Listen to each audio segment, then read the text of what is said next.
हाँ जी, अभी आपके गांव का बाढ़ को लेकर क्या स्थिति है और किस तरह के यहाँ पे कटान है? कितने मकान जो है अभी तक गंगा में विलीन हो चुकी है? हमारे गांव का एक पुरवा है भगवानपुर चक्की नवरंगा, उसमें अभी तक 20 मकान गिरे हैं। कुछ लोग भयभीत होकर बहुत लोग इस बंधे पर आ गए हैं। जो सरकार द्वारा राशन किट दिया गया था, राशन भोजन भी चल रहा है, जनरेटर भी लगी है। हम लोग तत्पर है कि और भी राशन दोबारा भी इन लोगों को देंगे। आप ऐसे तो पूरे ग्राम सभा प्रभावित है। यहाँ 10 किलोमीटर जाना पड़ता है दया छिपरा और 10 किलोमीटर करनायपुर बाजार में। ये एक तो नवरंगा ग्राम सभा पूरा टापू है सर। कब से ये बाढ़ आई हुई है? बाढ़ तो 3-4 दिन से पूरे क्षेत्र में फैल गई है। सर, अभी आप आए हैं बाढ़ प्रभावित क्षेत्र में। बाढ़ आने के साथ किस तरह की यहाँ पे इन्फेक्शन फैल सकते हैं और किस तरह का आपने किट बांटा है, उनसे क्या उनको लाभ मिलेगा? जितने भी हमारे यहाँ बाढ़ प्रभावित क्षेत्र है वहाँ पर हमने चिकित्सा व्यवस्था की पूरी टीम लगा रखी है और हमारा जो भी स्टाफ है वो 24 घंटे यहाँ कार्यरत है।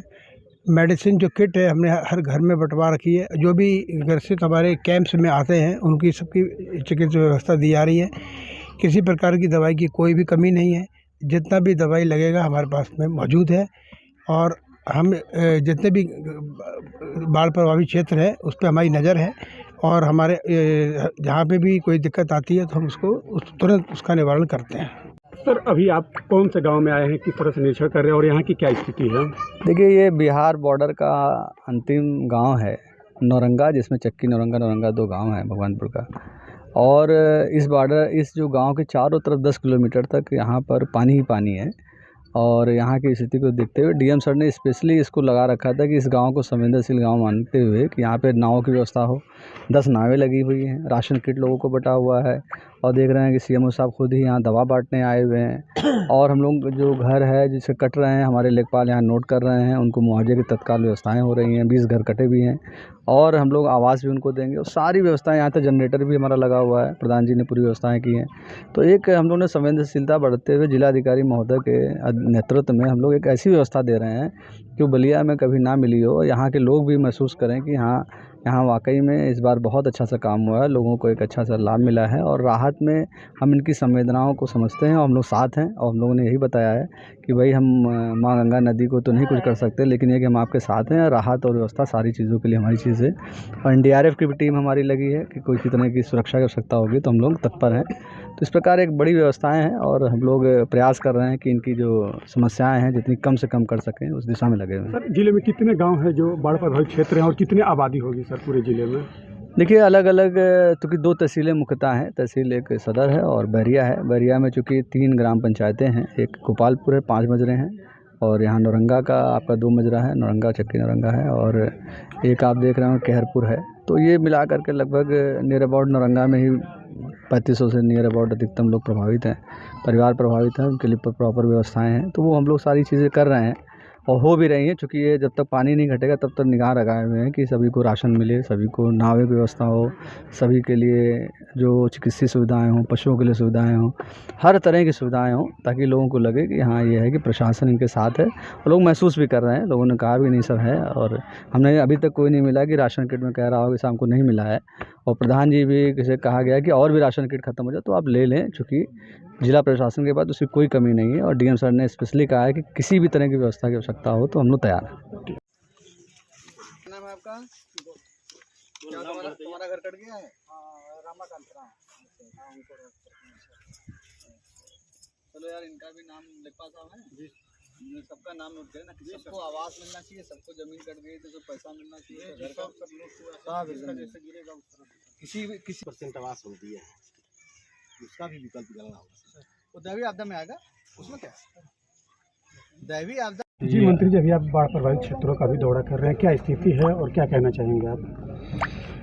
कहीं कोई नाराज़गी नहीं है किसी को, क्योंकि जो काम बाद में उनके मांगने पर किया जाता था वो सारे काम इस बार जिला प्रशासन ने पहले ही कर लिया।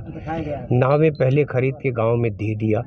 नाव खरीद लेना ये भी एक बहुत बड़ी कहते हैं ना समझदारी थी, वरना नावें उस समय मांगी जाती। क्योंकि बाढ़ का समय होता तो सबको नाव की ज़रूरत होती है।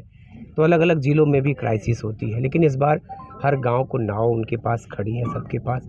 राहत सामग्री का भी वितरण शुरुआत में ही कर लिया गया था। जैसे जैसे पानी बढ़ता जा रहा है, जैसे जैसे लोग प्रभावित होते जा रहे हैं, उनके लिए अस्थायी कैंप बना दिए गए हैं। किसी को भी अपने घर में रह के रिस्क लेने का मतलब नहीं है वो आके शिफ्ट हो जाएं। लेकिन लोग चूँकि पशु हैं, उनके साथ परिवार है, तो जब तक आखिरी समय तक लोग प्रयास करते हैं कि वो अपने घरों में रह के उनको निकालने के लिए 24 घंटा प्रशासन मुस्तैद है। राहत सामग्री की कोई कमी नहीं। उत्तर प्रदेश के मुख्यमंत्री जी ने आज उत्तर प्रदेश के 11 प्रभावित ज़िलों के 11 जिला प्रभारी मंत्रियों को उनके ज़िलों में भेजा। वो रह के वहाँ कैंप करके सारी तैयारियां देख रहे हैं। ज़िलों के भी मॉनिटरिंग अभी 7 बजे वीसी होनी है।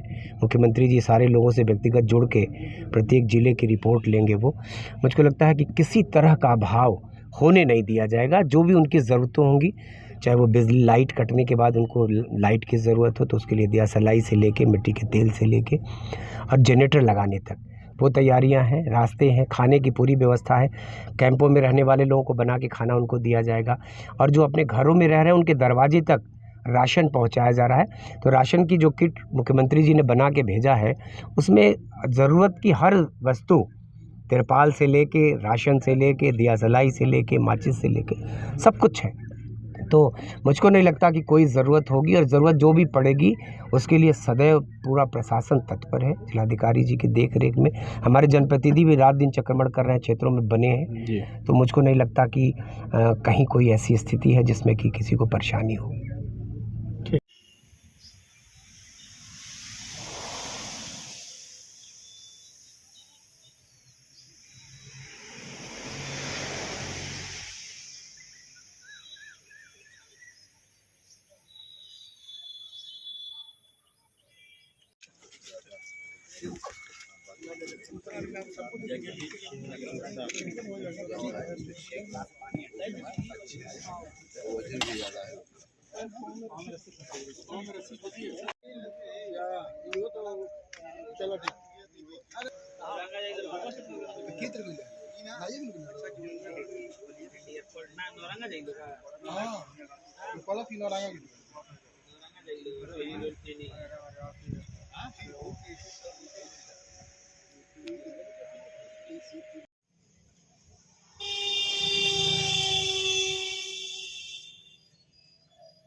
और इसके बाद घर कट जाएगा, उसका ये पैसा भी आपको देंगे। खत्म हो जाए और और लोग बोले घर कट जाएगा पैसा भी देंगे, और घर जो तुम्हारा कटने के बाद फिर बनाने का पैसा भी देंगे।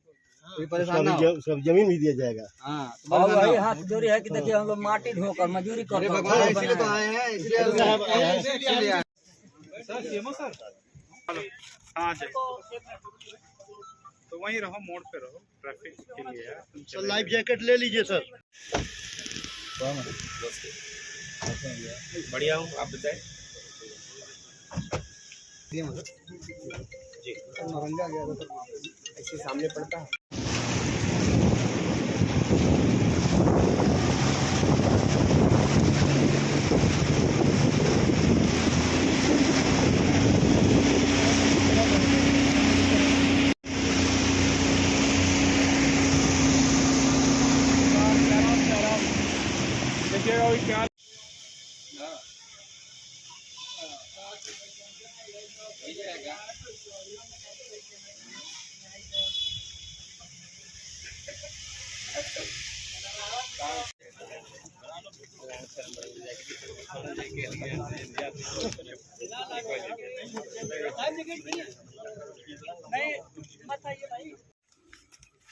क्या हाल चाल है? ठीक है।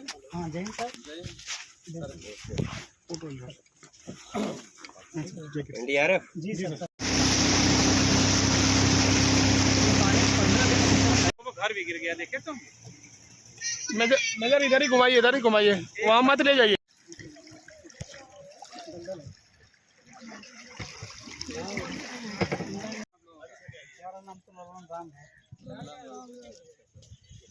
राशन किट मिला क्या, मिला कि नहीं मिला? राशन किट, कुछ खाने पीने का सामान मिला है? किट जो होता है, राशन मिला कि नहीं? अरे जो बोरा में बांटा गया है, अरे तो उसमें बल्टी, मुरही, आलू सब मिल गया है नहीं ना? सर, वो एटीएम सर। तुम्हें सब मिला है ना? हाँ बढ़िया है। और ऐसा नहीं है, एक बार घट जाएगा तो फिर तुमको देंगे जी। अब प्रधान जी से कह दिया है, प्रधान जी फिर से मिलेगा। कटवाएंगे, फिर मिलेगा, 2 बार तुम लोगों को मिलेगा। हर एक का नियम है कि भाई जितना दिन परेशान रहोगे उतना दिन मिलेगा, और घर कट गया उसका मुआवजा मिलेगा, और वो तो बना ही रहा लेखपाल हमारा मिल करके, और आवास से मिलेगा अगर आपको घर नहीं है, ठीक है ना? समझ बात?